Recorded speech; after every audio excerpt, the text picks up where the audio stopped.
Shalom, shalom, boa tarde. Hoje nós estamos no dia 19 de maio do ano de 2022. É o calendário gregoriano. Pelo nosso calendário judaico, hoje nós estamos no dia 33 de Lag BaOmer, na contagem do Homer. Nós estamos hoje no 33º dia até o pôr do sol. E nós temos para Lag BaOmer realmente os dois grandes personagens para esse dia, o Rabi Akiva e o Rabi Shimon Bar Yochai. Falaremos mais algumas coisas daqui a pouco. E também dentro do nosso calendário judaico, hoje nós estamos no dia 18 do mês de Iyar, do ano 5782. Estamos aí com 255 dias transcorridos do nosso calendário judaico. E nós estamos aí em A Tarde com a Torá, hoje. Nós estamos no 5º dia da semana, quinta-feira, e é o 5º dia para o Shabat, o sagrado dia do Shabat. E nós estamos aí então dentro da nossa paraxá semanal, Behar, Sinai, o Monte Sinai. Nós estamos aí então na nossa quinta aliá, nossa quinta leitura da semana, que nós estaremos fazendo aqui no capítulo 25 de Levítico, a partir do versículo 29 até o versículo 38. Então nós estamos aí para trazer realmente o aprendizado, os ensinamentos da nossa paraxá semanal. E nós vamos aí dar o nosso shalom na tarde de hoje, para os nossos amados que estão sempre aí se conectando conosco, né? Dentro de A Tarde com a Torá. Como nós já falamos, né? Hoje nós estamos aí até o pôr do sol, né? No 33º dia da contagem do Homer, né? Então nós estamos aí em Hod Shebechod, que significa humildade na humildade, né? E aí nós vamos trazer aqui os ensinamentos, né? As reflexões que nós temos para o dia de hoje, para o nosso refinamento da nossa alma e o refinamento também das nossas emoções, que essa é a grande finalidade, né? Da contagem do Homer, né? Sefirat HaOmer, fazermos esse aprimoramento, ok? Baruch Hashem. Então nós vamos mandar aí o nosso shalom hoje para a Teresita Rodrigues, São Paulo, capital, o Raimundo Blox, de Teresina, Piauí, o Joel Silva, 63, Canoas, Rio Grande do Sul, o José Carlos, né, da cidade de Santos, cidade litorânea paulista, Maria Cristina Silva, a Nayara Oliveira, né, do Colégio Rio de Janeiro, o Valdisson Manuel, a Daniela Petri, de Boa Vista, Roraima, Virgínia Amorim, Alzelita Grangeiro, da cidade Russas, Ceará, a Janete Vargas, lá de Portão, Rio Grande do Sul, Lírio Oliveira, lá do Maranhão. Esses aqui sempre conectados ali no YouTube, né? No nosso chat ao vivo do YouTube. Temos aí a Irani Braga de Mendonça, lá de Belém do Pará, juntamente com família, a Beníria Barros Juazeiro do Norte, Ceará, a Cecília Restini, lá de Ribeirão Preto, né, interior de São Paulo, a Mirimar Barbosa, o Paulo Calera, aqui de Pirajuí, a nossa região, a Ivanil de Souza, Rio de Janeiro, Rosane Santos, Porto Alegre, Rio Grande do Sul, o Jorge Benei Noar Nascimento José, do Rio de Janeiro, a Ângela Silva Israel Arcanjo, Poções, Bahia, a Letícia Saraiva São Borjas, Rio Grande do Sul, o Valmir Sarmento, de Brasília, Distrito Federal, que é emissária ali em Brasília do grupo Benei Noach Brasília, e também é o nosso cantor, o nosso que traz, né, os louvores aí, Benei Noach, né? Então você pode também visitar, tanto no Facebook como no YouTube, o canal Valmir Sarmento, onde tem ali vários dezenas de louvores Benei Noach, ok? A Edilaine MB Gomes, de Terra Rica, Paraná, a Marisa Elazul, São Paulo, capital, o Paulo Alberto Tanque, São Paulo, capital, o Antônio Márcio Braga Silva, lá de Miracema, Rio de Janeiro. O Antônio Márcio também é um dos nossos emissários, Benei Noach, ali no Rio de Janeiro, em Miracema, e também ele é o administrador da loja do Noach, né? A loja para os não-judeus, onde traz muitas literaturas propícias para os Benei Noach, né? Então, entre lá no Facebook, Benei Noach, lá Antônio Márcio Braga Silva, Miracema, Rio de Janeiro, ok? Vai encontrar ótima literatura ali também. A Noeli Nonal, a Márcia Julie, São Paulo, capital, o Caetano Miguel Gonga, lá da cidade de Malange, em Angola, continente africano. Aí ele e toda a família e comunidade ali, né, que tem aí um shalom muito grande, principalmente aí, né, na cidade de Malange, Angola. O Joel Pogorelski, de Porto Alegre, Rio Grande do Sul. Ok? Baruch Hashem. Tá?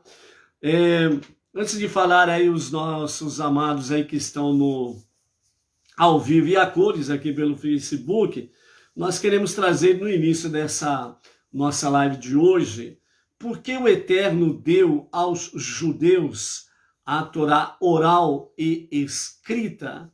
Então, o nosso Rav, Yaakov Geranstad, né, ele responde essa pergunta que foi feita, e ele traz para nós essa resposta brilhante para elucidação, né, para alguém aí, inclusive Benei Noach, que tem alguma dúvida, e outros para poder fortalecer o conhecimento, para saber como responder, né, às pessoas, ao mundo evangélico cristão, sobre esse questionamento, né? Por que Deus deu aos judeus a Torá oral e a Torá escrita, né?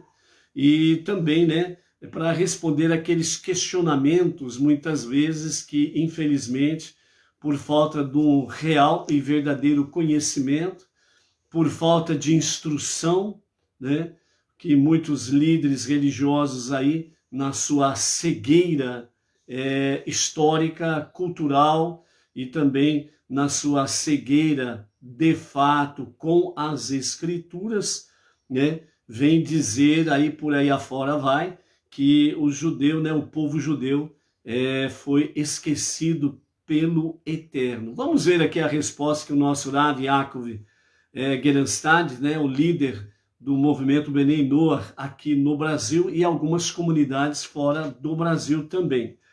Então, a pergunta é, por que o Eterno deu aos judeus a Torá oral e escrita? Então, a resposta do nosso Rav Yaakov. Há um comentarista muito interessante que dá uma explicação bonita sobre isso. Eu vou contar uma parábola para vocês entenderem melhor. Em Tel Aviv, lá em Israel, há um prédio que cedia uma bolsa de ações que trabalha com diamantes. Aconteceu uma vez que uma pessoa deixou a portaria, uma mala cheia de diamantes ali naquela portaria. O guarda do prédio encontrou aquela mala e comunicou que havia encontrado no alto-falante do prédio. Atenção, pessoal, quem deixou uma mala de diamante na portaria, por favor, venha buscar. Desceram mais ou menos umas 20 pessoas, né, diante do comunicado, né? Afinal de contas, né, todo mundo, de repente, virou dono daquela mala de diamantes. Porém, o guarda, que não era nada bobo, né? Ele simplesmente viu aquela mala e ele deu o alarme, né? Ou seja, ele emitiu o aviso dizendo: há uma mala aqui na portaria cheia de diamantes. Ele não sabia o que tinha dentro. Ele apenas mandou o aviso para ver se aparecia o dono real. Mas, para sua surpresa, apareceram 20 donos, entre aspas, da famosa mala de diamantes. Daí, o comentarista fala o seguinte: desde quando, né, aqueles 20 chegaram, eu sou dono, eu sou dono, eu sou dono. Então, o guarda da mala disse assim: gente, a mala é esta. Quem é o dono? Os 20 levantaram a mão. Eu. Ele falou: ok. Então é o seguinte, essa mala aqui, a abertura dela tem um segredo. Quem abrir a mala é porque conhece o segredo e ele é o dono, de fato, da mala.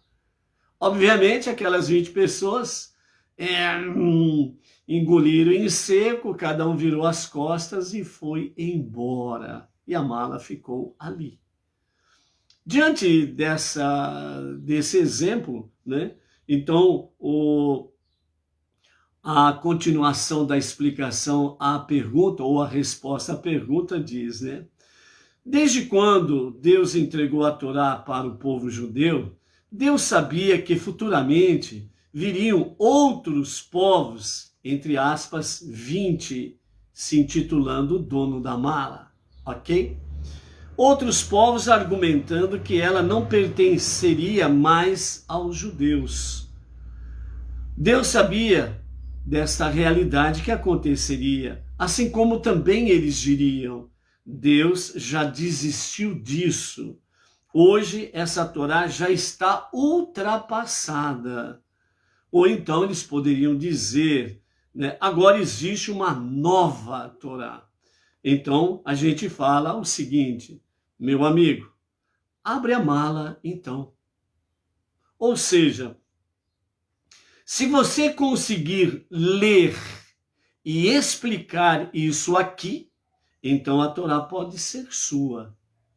Você conhece o segredo para abrir a mala?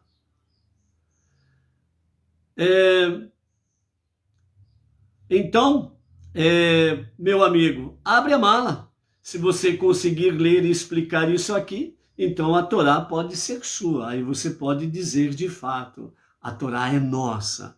Mas como, né, abrindo aqui um parênteses, né, um comentário adicional, mas como o mundo não judaico e como o mundo religioso não judaico não conseguiram abrir a mala, ou seja, adentrar nos segredos da Torá, dos 5 primeiros livros da Bíblia, não conseguiram interpretar de fato os 5 primeiros livros, o que eles têm na realidade são, entre aspas, alegorias, suposições e por aí afora vai, né? Por exemplo, uma delas: o mundo vai acabar, vai se enrolar como um pergaminho, né? O mundo vai fazer puf.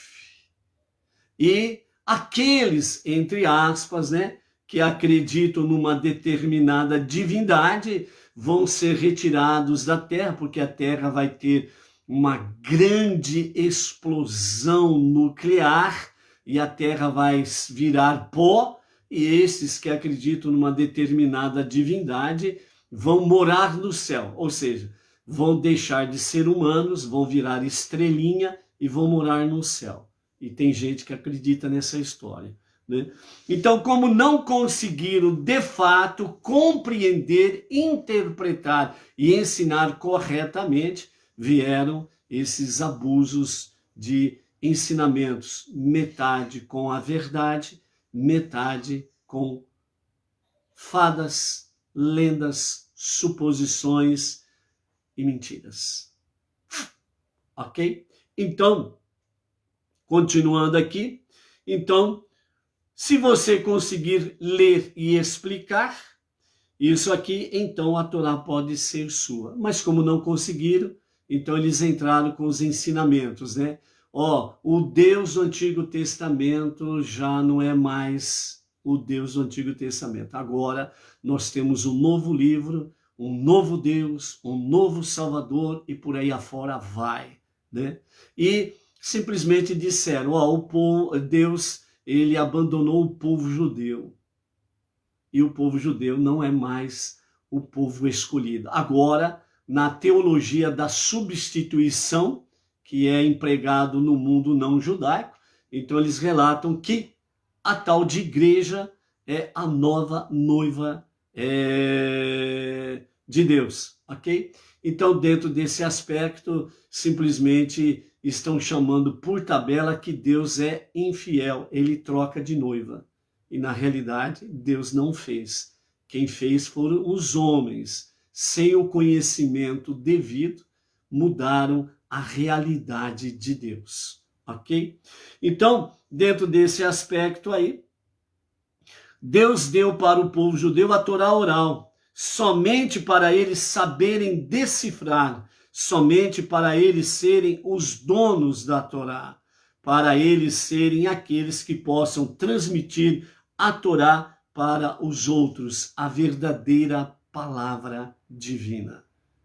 É isto que Deus confiou ao povo judeu no Monte Sinai, na outorga da Torá, em Shavuot, que daqui em torno de 17 dias nós estaremos aí, ombro a ombro com o nosso irmão mais velho, o povo judeu, e estaremos aí comemorando, né, em memória, em lembrança, há 3.333 anos atrás, a outorga da Torá, que foi dado ao povo judeu e através do povo judeu para as nações. Então, continuando a resposta do nosso Rav Yaakov Gerenstad, o líder do movimento Bnei Noach Brasil. Então, por isso, quando um Ben Noach, né, um filho de Noé, um não-judeu, estuda a Torá, ele precisa aprender de um judeu. Por isso, monoteísmo com fundamento judaico e orientação rabínica. Este é o verdadeiro monoteísmo, ok? Ele pode até aprender de outro Ben Noach, que é o caso de vocês que estão nos ouvindo aqui. Desde que esse não-judeu que lhe ensinas esteja conectado a um verdadeiro judeu, que é o caso de nós, né, eu estar conectado com o nosso Rav Yaakov Gerenstad, que é o nosso rabino, a nossa liderança no Brasil, e é ele que me nomeou para ser o emissário, a liderança em Bauru e região. E desta forma, nós temos o aval do nosso Rav Yaakov Gerenstad para estarmos aqui compartilhando com os amados a tarde com a Torá, que nós o fazemos, e também a outra live, o Rebbe diz, você ouve?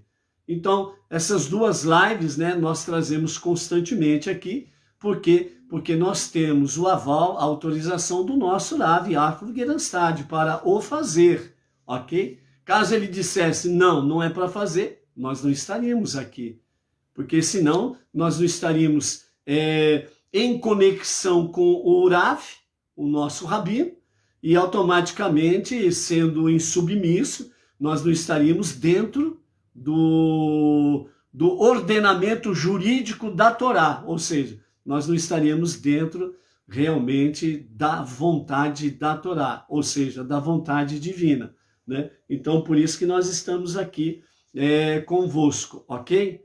Então, dessa forma, um Ben Noach tem de aprender da fonte correta, porque a fonte correta é a chave do cofre, é o segredo da mala.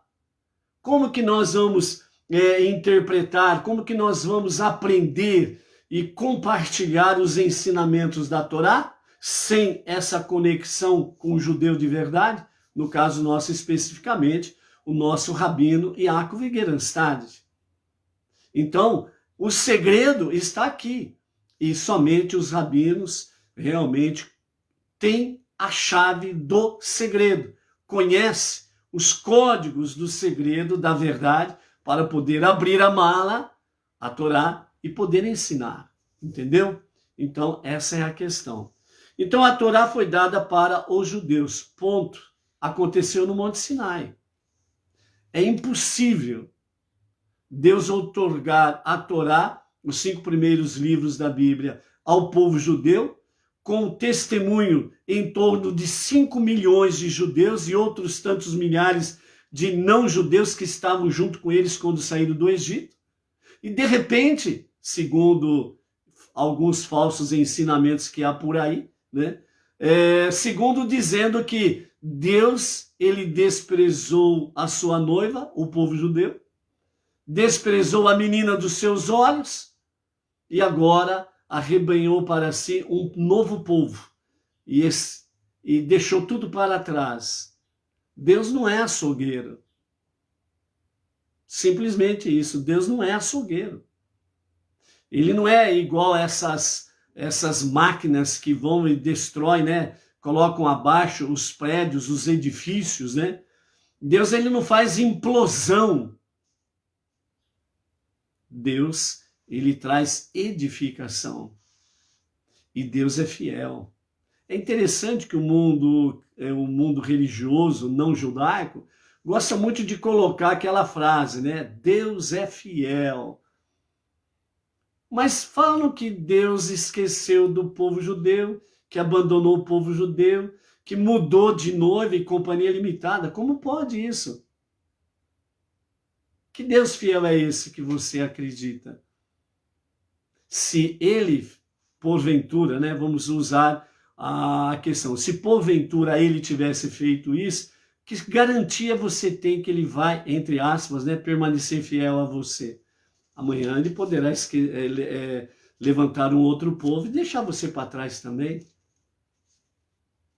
Uma vez traidor, sempre será traidor, na forma prática aí do mundo secular. Não é verdade? Então, por isso, Deus é literalmente acima de 100%. Deus é fiel. Ponto. Ele não muda.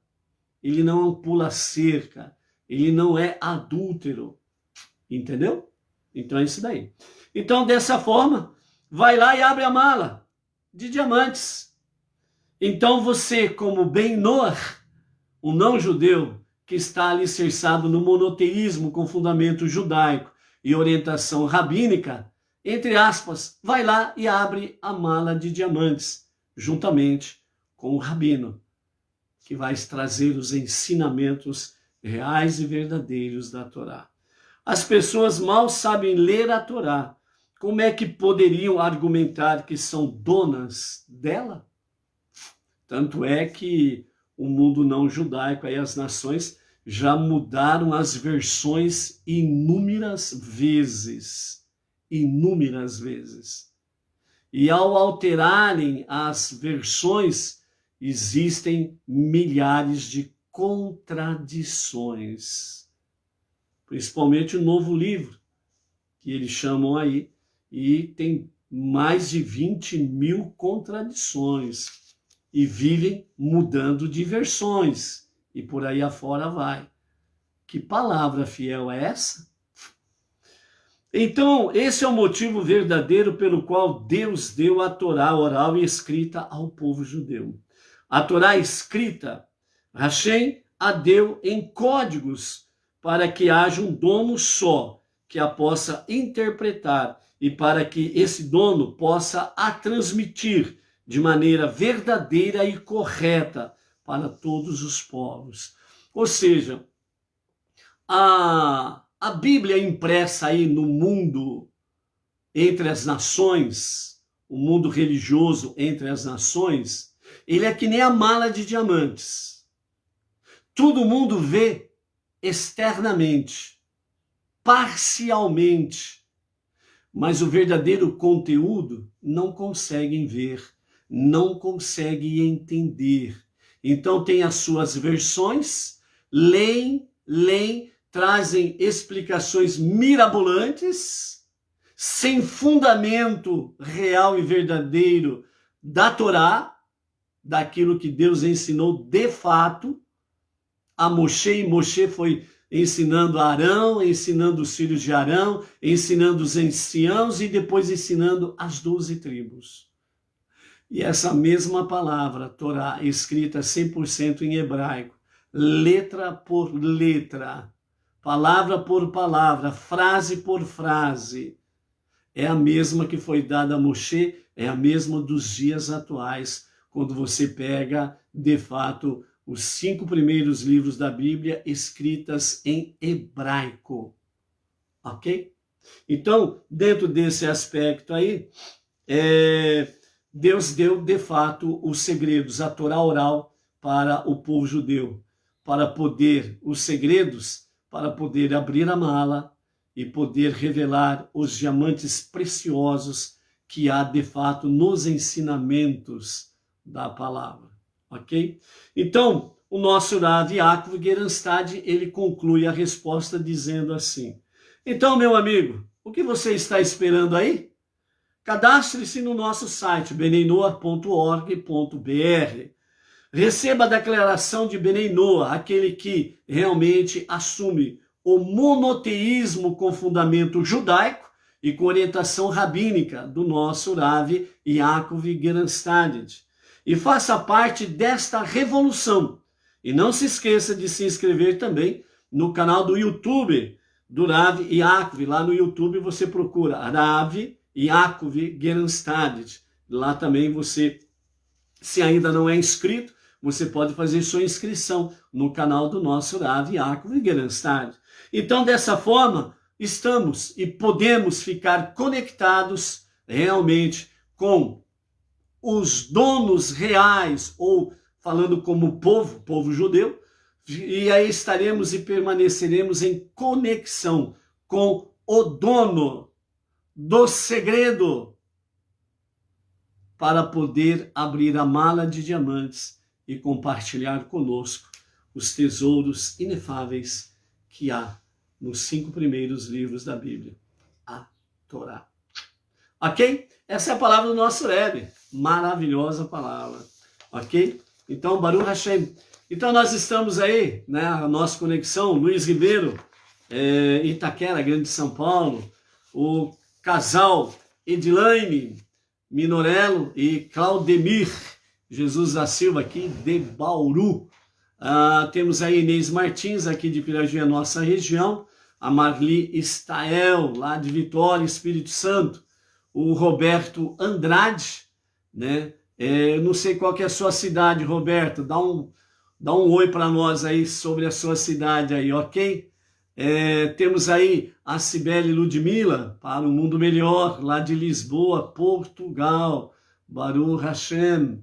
Temos a Vânia Ivonete Maria da Silva, lá de Recife, Pernambuco. Quem mais está por aí, meu Deus do céu? A hora que eu vou mexer aqui nessa listagem aqui do celular, eu fico apavorado, porque o negócio aqui é tremendo. A Luciana Rodrigues Marília, aqui é a nossa região de Bauru também, Baruch Hashem, né? Essas tecnologias tem hora que não dá muito conexão comigo não, meu Deus do céu. Quem mais estiver por aí, dá um shalom aí, dá um oi aí pra gente, e fala o nome da sua cidade pra gente poder mencionar aqui também, ok? Baruch Hashem aí. Tem gente que está por aí e eu não falei o nome, é porque não está me aparecendo aqui. Manda um shalom aí, escreve aí um shalom, sua cidade, e nós vamos estar aí falando também.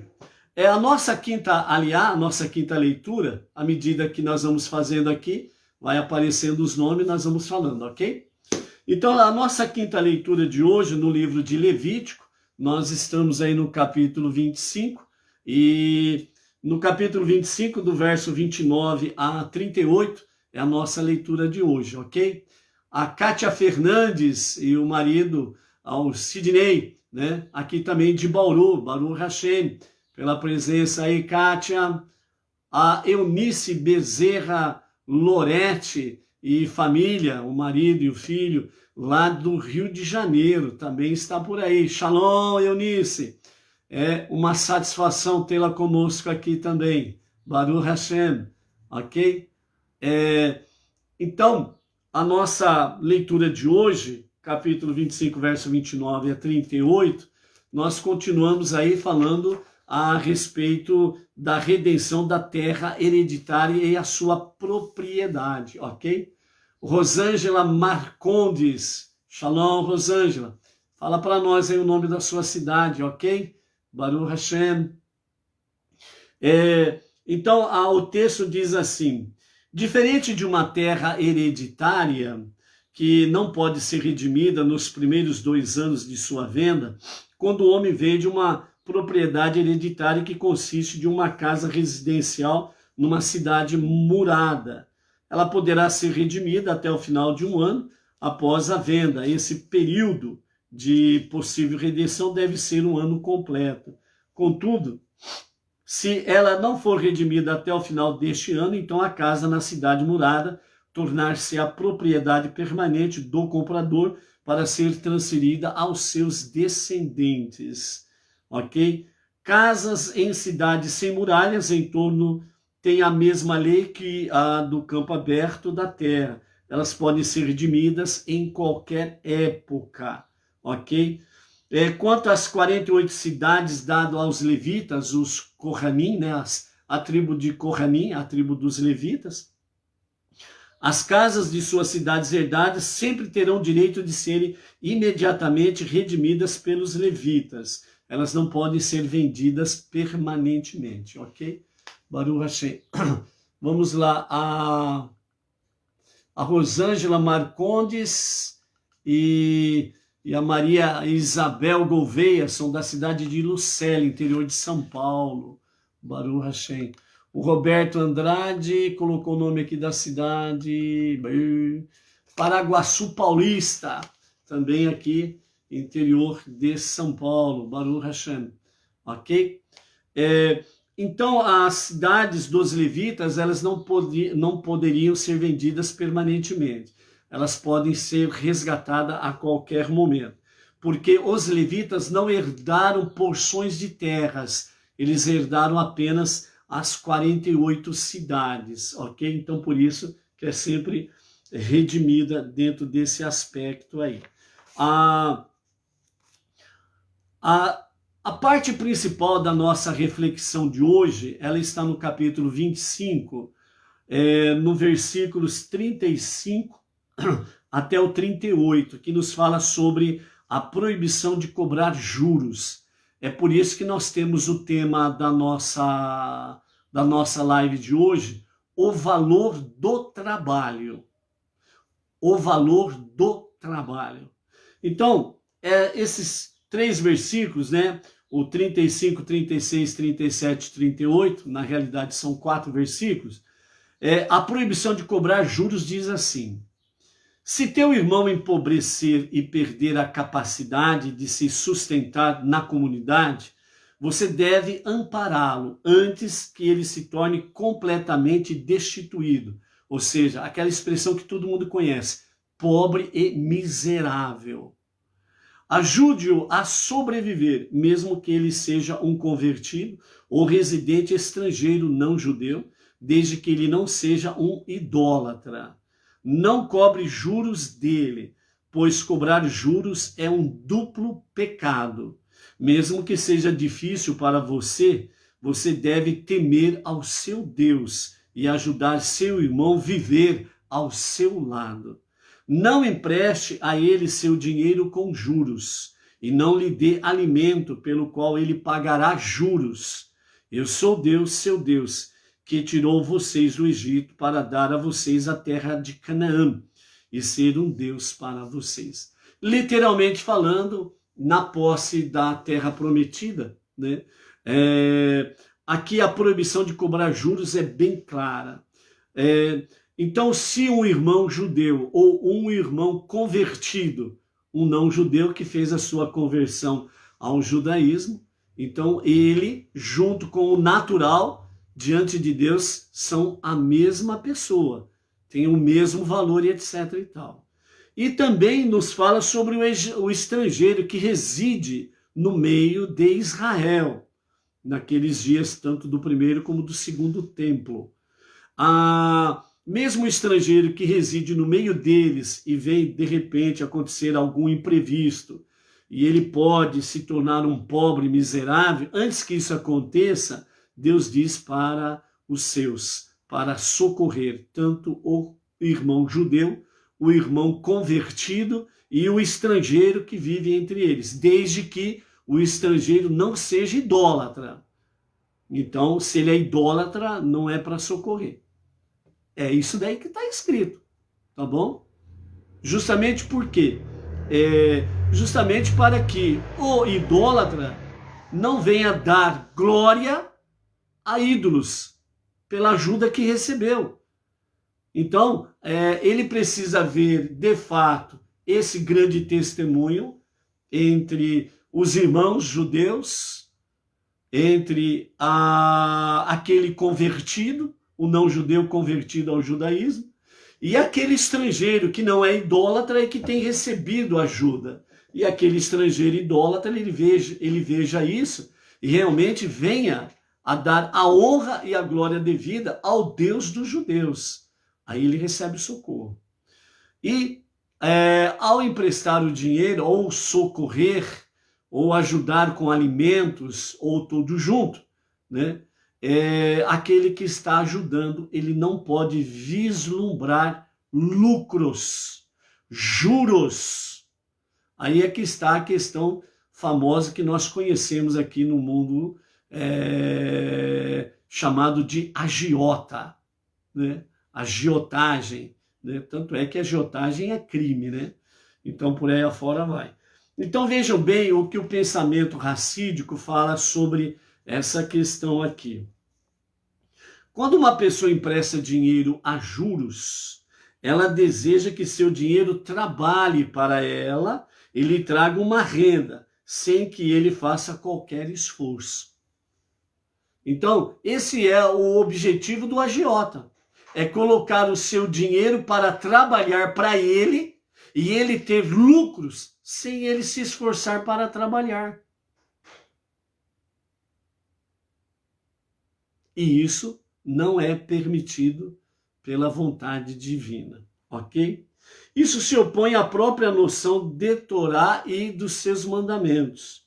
Deus nos deu leis que requerem um tremendo esforço por parte do homem, pois uma glória imerecida não é uma glória, ela é um falso brilho, é uma coisa falsa, sem sustentação.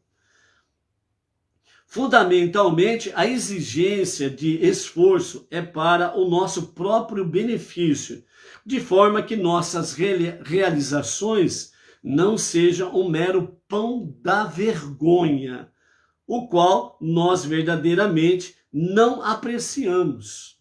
Para ser significativa, até mesmo a renda, o ganho que nós podemos ter, seja ele de ordem física, material, espiritual, deve ser ganha por meio do envolvimento ativo, ação.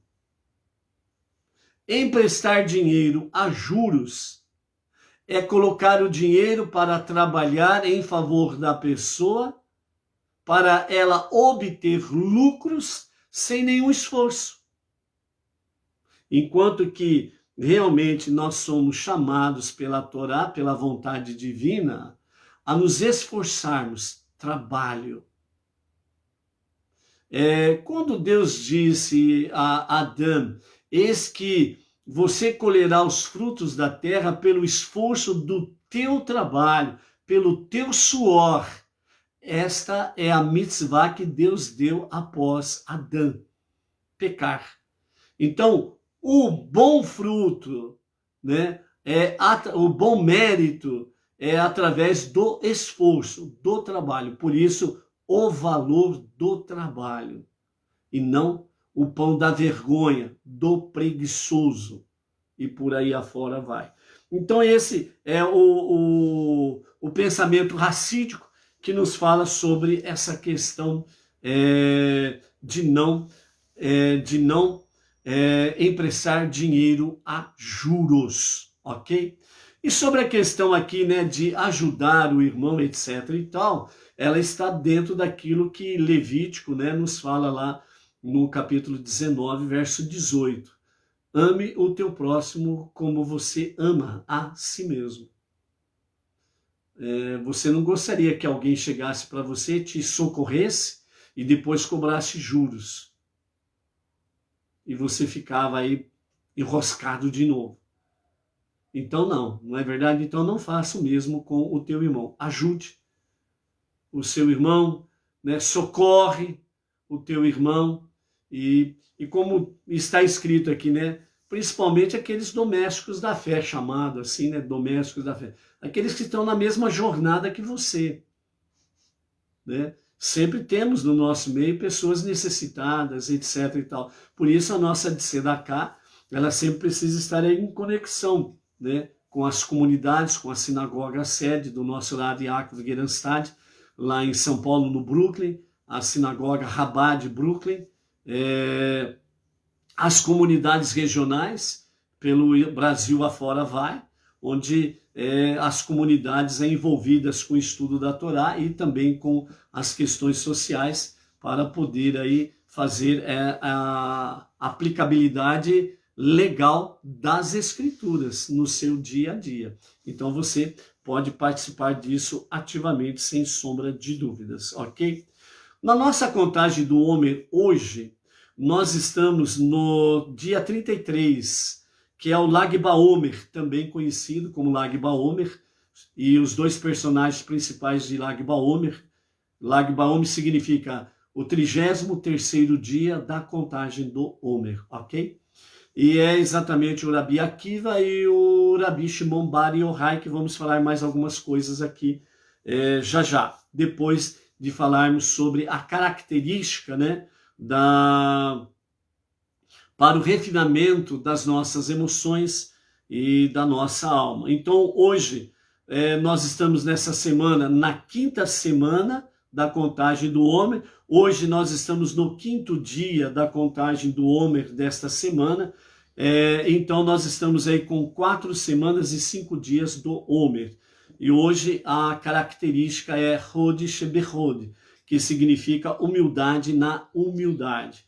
Então, diz assim: examine a humildade na humildade. Todos têm humildade e modéstia no seu próprio coração. A questão é a medida e a maneira que ela é conscientemente sentida. Então, a humildade na humildade, todos têm humildade e modéstia no seu próprio coração. Agora, precisa ver aí como que está a questão, a medida que isso é sentido, né? A maneira com que isto é visualizada e colocado em prática individualmente. As perguntas que nos questionam a reflexão são: temo ser demasiadamente humilde? Eu mascaro e protejo minha modéstia com um comportamento agressivo? Então, continuando na reflexão, aprenda a cultivar sua humildade interagindo com pessoas que são mais refinadas que você.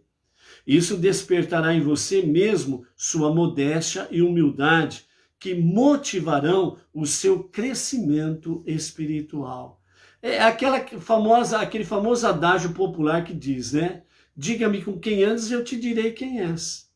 Se você anda com alguém que é inferior a você, moralmente, de forma ética e etc e tal, então aí fica complicado, não é verdade? Agora, se você anda com pessoas que são mais nobres na sua ética, moral e etc e tal, que você, então a tendência sua é crescimento. É isso que está nos dizendo aqui, né? Que motivarão o nosso crescimento pessoal. A humildade também deve ser examinada quanto à sua autenticidade. O que significa isso? A minha humildade é minha, ela não pode ser copiada dos outros. Você pode, os sábios falam assim, você pode ter uma boa inveja. Qual que é a boa inveja? Você vê um bom exemplo, você vê uma boa conduta, e você fala, puxa vida, eu gostei daquela pessoa na forma dela agir, na forma dela falar. Então, os sábios falam, isso daí é uma inveja boa. Por quê? Porque ela vai fazer você modificar também o seu comportamento, o seu palavreado. Então, você conversa com uma pessoa que ela fala, vamos falar aqui, fala um português adequado, simples, objetivo, adequado. E você chega para conversar com essa pessoa cheia de gíria.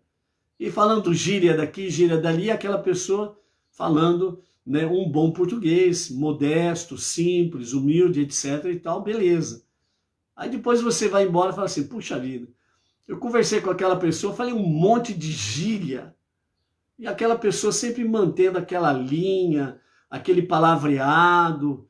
Eu preciso mudar o meu palavreado também, né? Parar de falar tantas gírias e começar a falar um português mais claro, né? Então, é um exemplo que nós estamos dando aqui, e existem milhares de outros exemplos que nós podemos aí ver e melhorar, sem sombra de dúvida, o nosso crescimento espiritual. Mais ainda, não restam dúvidas dentro da questão espiritual, é melhor ainda. Então, a humildade, ela deve ter a sua autenticidade. Você vê os bons exemplos e você vai assumir aqueles bons exemplos, mas você tem a sua personalidade, né, o seu caráter. Então isso vai se adequar de forma correta, adequada, no bom sentido, etc. e tal, né? E você vai ter a sua própria autenticidade na humildade. Quão humilde é minha humildade? Será que é somente mais uma expressão de arrogância? Eu fico muito orgulhoso da minha humildade? Faço alarde da minha humildade? Ela serve a mim mesmo? Minha humildade é parte de uma campanha ou ela é genuína? Eu tenho expectativas com respeito à minha humildade?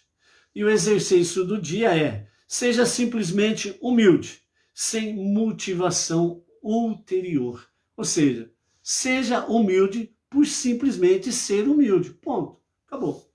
Ok? Então essa é a nossa reflexão sobre a questão do 33º dia Lag BaOmer da nossa contagem para o refinamento da nossa alma e o refinamento também das nossas emoções, ok?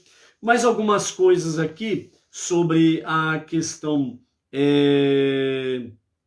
de não emprestar dinheiros a juros. O nosso Rebbe Menachem Mendel, ele nos fala que a ideia básica, né, dos juros é realmente lucrar sem esforços, né?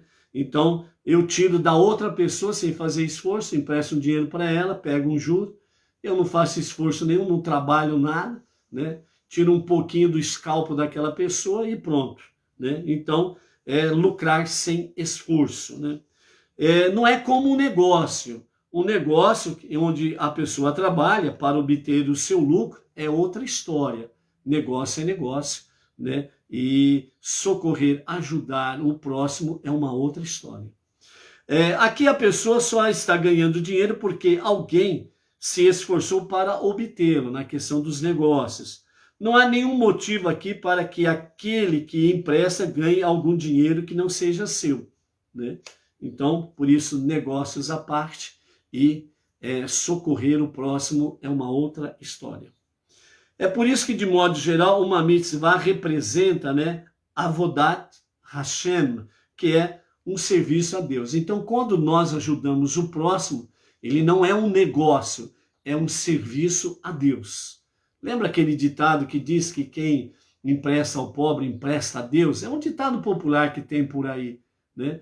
Então, aproveitando esse ditado aí, né, a coisa é essa daí, é serviço a Deus. Então, você ajuda o próximo, você está fazendo um serviço a Deus, ok? Então, ponto final. Então, Deus criou o mundo de forma que as bênçãos e a fartura venham somente através do nosso desempenho. Por isso ele disse a Adão, né, pelo suor você conquistará os frutos do seu trabalho. A mesma coisa ocorre com relação também à nossa questão espiritual. Devemos nos esforçar no cumprimento da Torá e dos seus mandamentos para que possamos subir de nível, degrau a degrau, passo a passo. Porque Deus, que é o ápice da bondade e misericórdia, determinou que devemos nos esforçar tanto? A resposta é justamente por ele ser tão bondoso e desejar verdadeiramente o nosso bem, decidiu assim. Esta é a vontade dele. Coisas que recebemos de maneira gratuita, nós não damos nenhum motivo de orgulho. É aquela mesma questão que muitos falam, né? Veio de graça, vai de graça. Ou seja, recebeu sem nenhum esforço, veio de graça, ele não dá o devido valor, ele acaba desperdiçando. E aí não deu o devido valor, porque veio de graça. Ele não se esforçou, não teve mérito, ele não teve o orgulho da conquista, o bom orgulho, por assim dizer, quer dizer mérito, né? Por ter conquistado alguma coisa, pelo seu esforço. Coisas que recebemos, então, de maneira gratuita, nós não nos dão nenhum motivo de orgulho.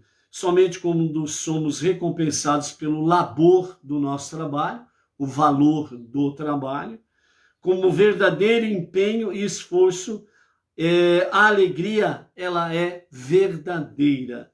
E a mitzvah de juros serve como o melhor exemplo desse fundamento básico do judaísmo.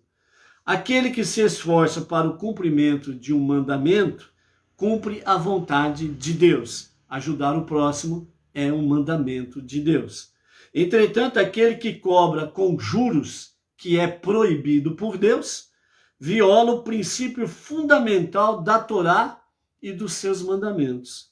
Se alguém tira dinheiro de seu companheiro sem trabalhar ou fazer algo para merecê-lo, de que lhe servem a Torá e os seus mandamentos? Simplesmente ele despreza a Torá e os mandamentos, porque Deus proíbe e ele não aceita. Então, Deus, sua palavra e os seus mandamentos não têm nenhum valor para os que emprestam dinheiro a juros. Então, antes de irmos para a nossa palavra final com o nosso Rebbe Menachem Mendel, o tzadik da nossa geração, algumas coisas a mais sobre o Rabi Shimon Bar Yochai, né? Então, hoje, em memória do Rabi Shimon Bar Yochai, no mundo judaico, no mundo Benei Noach, por aí afora vai, está havendo muita festividade, né? O nosso Rav Yaakov Geranstad, através do Instagram, né? Lá pelo seu canal, Rav Yaakov, estão fazendo aí desde cedo várias festividades ao vivo, né? Sobre Lag Baomer, né? Não sei até que horas que vai ou se já acabou, mas depois, você que está na live pode dar um pulinho lá no Instagram, Rav Yaakov Geranstad, e ver se ainda está ao vivo, ok? Então, o Rabi Shimon Bar Yochai, um dos sábios mais importantes da história judaica, que viveu há mais de 1800 anos, existem muitos ensinamentos em seu nome que estão contidos na Mishnah, na Gemara, nos Midrashim, enquanto que o Zohar, a fonte fundamental da Kabbalah, é construído ao redor das revelações de Rabi Shimon Bar Yochai e ao seu círculo de amigos íntimos, né? Só abrindo um parênteses aqui, nunca é demais poder recordar, né? Kabbalah, a verdadeira Kabbalah é aquela que te leva para o estudo da Torá e não para aquelas coisas mirabolantes em que muitos estão se desviando da Torá para ir atrás de uma Kabbalah, né? Esotérica e companhia limitada, né? Onde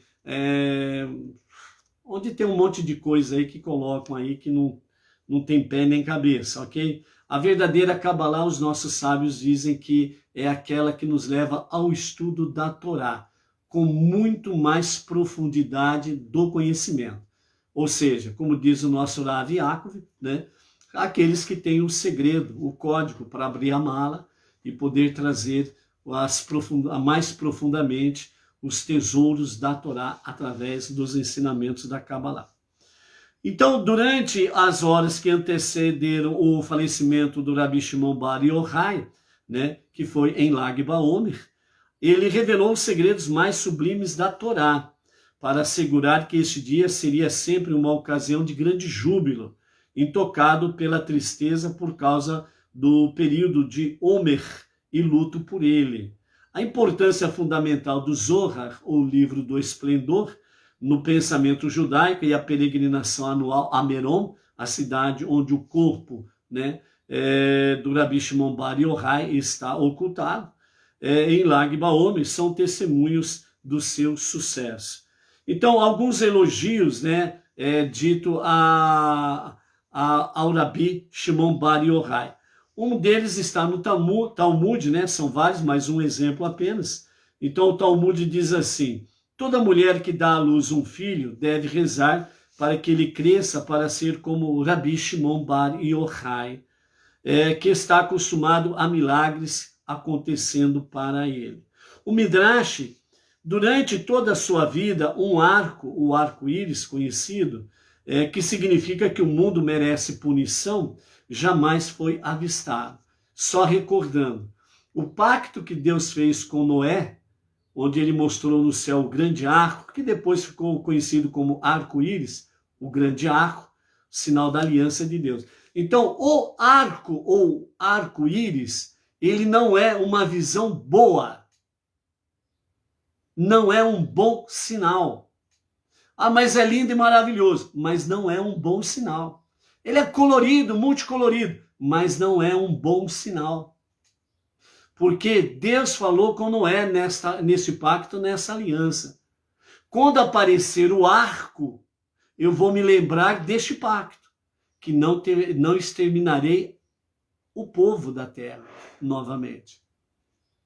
Então, quando o arco aparece no céu, o grande arco, ou arco-íris, é sinal de que o povo, o mundo, merece uma punição terrível, porque o nível espiritual está muito abaixo. É um sinal terrível. E durante o período da vida, desde o seu nascimento até o falecimento do Shimon Bar Yochai, este arco não foi visto durante o período da sua vida. Então, por aí vocês tiram uma imagem, né, a realmente o grande mérito que havia em Rabi Shimon Bar Yochai, ok? O Zohar também nos fala que, com um único laço, estou ligado a Deus, unido a Ele, ardentemente. Durante uma seca severa, chegou uma delegação e pediu ao Rabi Shimon Bar Yochai para que rezasse por chuva. Ele começou a leitura no versículo Ronei Matov, que é exatamente o quê? Terrilim 133, que é o Salmo 133, né? Rinei Matov Umanaim Shebet Yachim Gam Yachad. Ou seja, ó quão bom e agradável quando irmãos se sentam juntos em união. Então, depois que ele fez isso, imediatamente a chuva começou a cair. Esse dia, seu último dia, o seu último Lag Baomer, ele revelou sagrados mistérios nunca antes revelados. Vejo que Deus e todos os justos no céu concordam com isso, e todos eles estão se rejubilando em meu tempo de júbilo. Com esse seu livro, Zohar, o livro do esplendor, o povo judeu será redimido do exílio com misericórdia, segundo os nossos sábios, né? Então, o Zohar, que significa o esplendor ou brilho, por isso conhecido como o livro do esplendor ou o livro do brilho, tornou-se a base da espiritualidade ímpar do pensamento e dos ensinamentos da Hassidut, fundada no século XVIII pelo Rabi Israel Ben Eliezer, o Baal Shem Tov, no leste europeu. O Zohar descreve o dia da morte do Rabi Shimon como repleto de grande luz e júbilo sem fim, e a sabedoria secreta que ele revelou naquele dia aos discípulos, tanto para o mestre como para os alunos, diz o Zohar.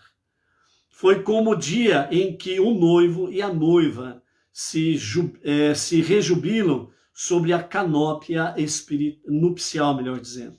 Dizem que o dia não chegou ao fim antes do Rabi Shimon Bar Yochai revelar tudo o que lhe fora permitido revelar. Apenas então o sol recebeu permissão de se pôr, quando isso aconteceu, no exato momento em que Rabi Shimon Bar Yochai, a sua alma deixou o seu corpo subindo aos céus. O Rabi Abba, um aluno incumbido do trabalho de transcrever as palavras do Rabi Shimon Bar Yochai, conta: eu nem ao menos conseguia manter a cabeça levantada devido à luz intensa que emanava do Rabi Shimon Bar Yochai. Durante todo o dia a casa esteve repleta de fogo e ninguém podia chegar perto por causa da parede de chamas de luz. No fim do dia, o fogo finalmente arrefeceu e pude olhar a face do Rabi Shimon. O sol se punha e com ele a alma do mestre se elevava. Estava morto, envolto em seu talit, deitado sobre o seu lado direito e um sorriso nos seus lábios. Rabi Shimon fora banhado em luz e fogo, pois a Torá é comparada ao fogo. Aish HaTorá. Aish HaTorá. Fogo é o material que converte matéria física em energia. Assim também, a Torá nos mostra como transformar o mundo material em energia transcendente.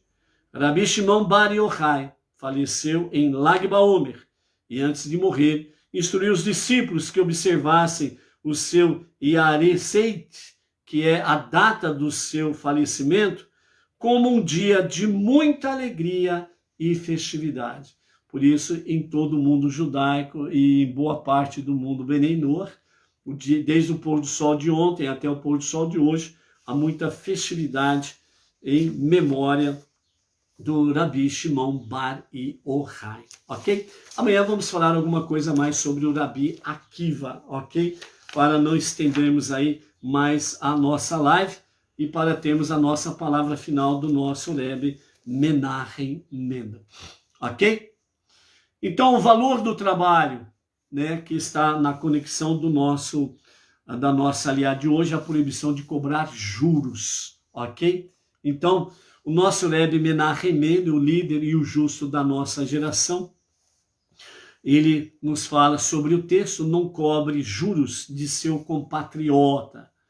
Há uma diferença sutil, mas crucial entre o investidor que ganha dinheiro com seu investimento e um agiota que tira vantagem de um empréstimo. Quando investimos em um negócio, o dinheiro investido continua a nos pertencer. Ele está trabalhando para nós. E o que obtemos são os lucros gerados pelo negócio. Isso é o negócio, isso está em relação com o investimento. O dinheiro permanece seu, você investe e os lucros obtidos disso daí continuam dentro do dinheiro que você investiu, que continua pertencendo a você. Quando você empresta o dinheiro a alguém, você dá dinheiro a alguém. Então ele sai da sua, como se diz, ele sai do seu domínio. Ele não te pertence mais. E quando você cobra os juros, né, quando a pessoa está dando aí o dinheiro de volta para a pessoa, porque é a questão da agiotagem: eu estou te dando dinheiro, amanhã você vai me devolver, mas só que você vai me devolver com juros. Então essa é a diferença de um negócio em investimento e agiota, ok? Então é isso que nós precisamos estar focando aí. Então, por outro lado, o empréstimo transfere a propriedade do capital ao devedor. E o dinheiro agora lhe pertence, apesar de ele ter a obrigação de devolvê-lo mais tarde. Assim, cobrar juros por um empréstimo implica em beneficiar-se do trabalho de outra pessoa, sem haver participado desse esforço. O agiota cobra juros baseado apenas no fato de que o dinheiro lhe pertencia anteriormente, né? Portanto, cobrar juros por um empréstimo ao seu compatriota é algo contrário à forma como Deus quer que o mundo funcione. Lembrando que falamos ontem, nada pertence a nós. Tudo pertence a Deus, tudo. Por isso que nós usamos o famoso ditado: Deus é tudo, tudo é Deus. E quando está se falando tudo, é tudo mesmo. Portanto, cobrar juros por um empréstimo ao seu compatriota é algo contrário à forma como Deus quer que o mundo funcione.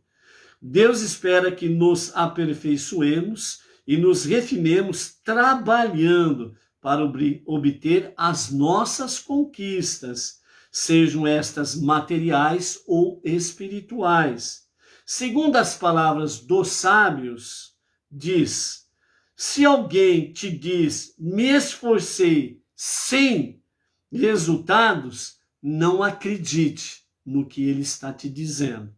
Se alguém te diz, não me esforcei, mas obtive resultados, não acredite nele. Somente se ele diz, me esforcei e vi resultados, aí sim você pode confiar nesta pessoa.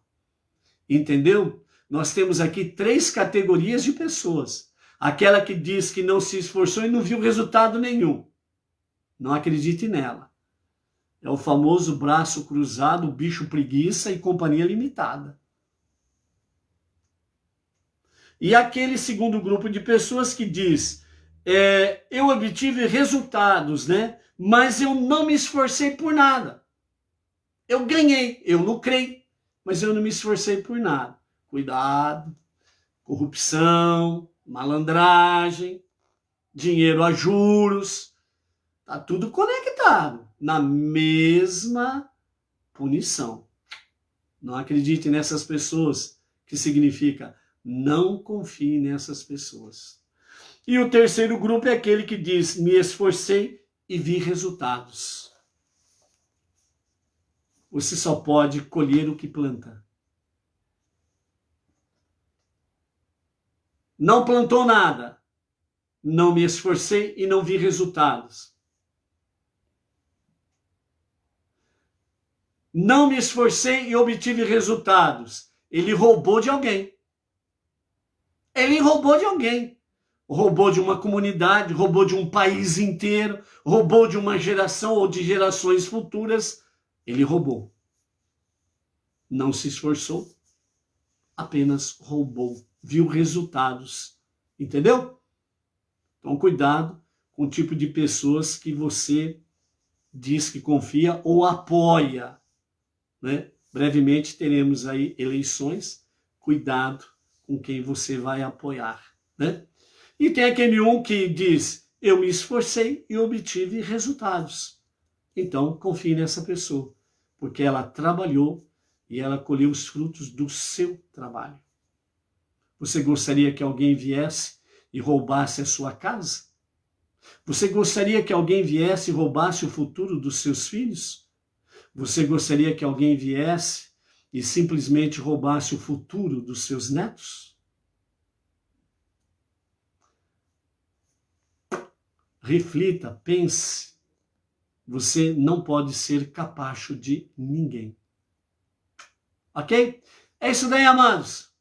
Uma boa lição, um bom trabalho, um bom resultado dos vossos trabalhos, sejam eles tanto no campo material, financeiro e espiritual, e que colha bons frutos do vosso trabalho.